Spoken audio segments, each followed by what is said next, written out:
नमस्कार. अधिक महिन्यामध्ये पुरुषोत्तम मास महात्म्य कथा याचा आपण सारांश बघत आहोत. या व्हिडिओमध्ये आपण अध्याय 3 बघणार आहोत. त्याचा सारांश. अध्याय 3 अशा प्रकारे आहे. ऋषींनी सूतजींना विनंती केली की भगवान नारायणांनी नारदांना दिलेल्या गुप्त शिकवणीचे स्पष्टीकरण द्यावे. युधिष्ठिराला एकदा सांगितलेली एक प्राचीन घटना कथन केली. द्यूत खेळात सर्वस्व गमावल्यानंतर पांडवांना वनवासात पाठवण्यात आले. द्रौपदीचा राजदरबारात अपमान झाला, पण भगवान कृष्णाने तिच्या सन्मानाचे रक्षण केले. काम्यवनात अत्यंत हाल-अपेष्टेत राहत असलेले पांडव कंदमुळे आणि फळे खाऊन आपला उदरनिर्वाह करत होते. एके दिवशी भगवान श्रीकृष्ण अनेक ऋषींसह त्यांना भेटायला आले. पांडवांची दयनीय अवस्था पाहून भगवान श्रीकृष्ण अत्यंत भावुक झाले आणि त्यांच्यावर क्रोधित झाले. त्यांचा क्रोध जणू विश्वविनाशक अग्नीच होता.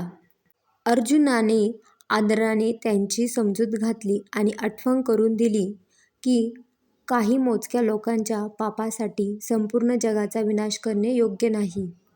अर्जुनाच्या नम्र शब्दांनी शांत होऊन भगवान कृष्णाने त्यांना आशीर्वाद दिला. त्यानंतर अर्जुनाने विचारले, हे प्रभू, असा कोणता उपाय आहे ज्याद्वारे मनुष्य सर्व दुःखावर मात करू शकेल? भगवान कृष्णाने एक दुर्मिळ आणि गुप्त सत्य प्रकट केले. त्यांनी स्पष्ट केले की सृष्टीतील प्रत्येक घटकाची एक अधिष्ठात्री देवता असते.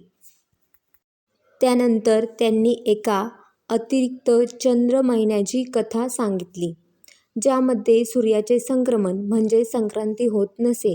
यामुळे लोकांनी त्याला मलमास म्हणजेच अशुद्ध महिना असे संबोधून त्याचा अपमान केला आणि त्याला नाकारले.